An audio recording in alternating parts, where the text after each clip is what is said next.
السلام علیکم ورحمۃ اللہ وبرکاتہ۔ دوستوں، امید کرتا ہوں آپ خیریت سے ہوں گے۔ میں ہوں محمد مقصود قاسمی اور آپ دیکھ رہے ہیں باغ مدینہ یوٹیوب چینل۔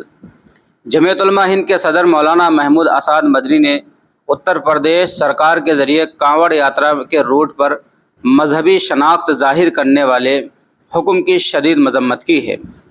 مولانا مدنی نے اس فیصلے کو غیر منصفانہ، تعصب پر مبنی اور امتیازی سلوک قرار دیا ہے۔ مولانا مدنی نے کہا کہ جس طرح صدیوں سے دلت قوم کو چھوا چھوت کا شکار بنایا گیا، ان کے وجود کو ناپاک بنا کر پیش کیا گیا، اب مسلمانوں کے ساتھ اسی طرح کا سلوک کرنے اور ان کو دوسرے درجے کا شہری بنانے کی گھناؤنی سازش کی جا رہی ہے۔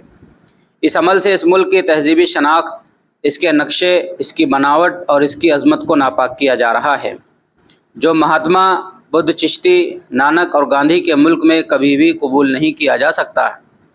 مولانا مدنی نے استدلال کیا کہ یہ فیصلہ اگرچہ عملی طور پر ایک مخصوص علاقے میں نافذ کیا جا رہا ہے، لیکن اس کے اثرات دور رس ہوں گے اور ان طاقتوں کو تقویت ملے گی جو مسلمانوں کا معاشی بائیکاٹ چاہتے ہیں۔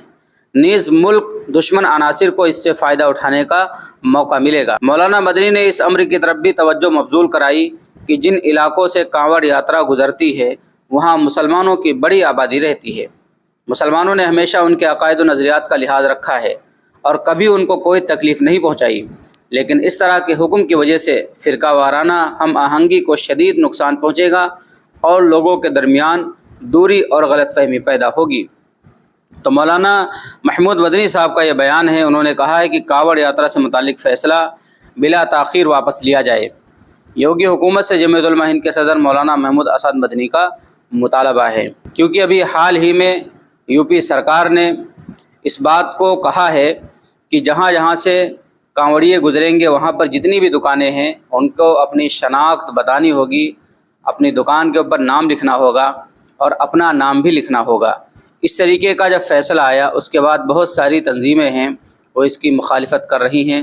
اب مولانا محمود اسعد مدنی صاحب نے مطالبہ کر دیا ہے کہ اس فیصلے کو بلا تاخیر واپس لیا جائے۔ دیکھتے ہیں آگے کیا ہوتا ہے۔ اب آپ حضرات کا اس خبر کے متعلق کیا کہنا ہے نیچے کمنٹ کیجیے گا۔ پہلی بار چینل پر آئیں سبسکرائب بھی کر سکتے ہیں۔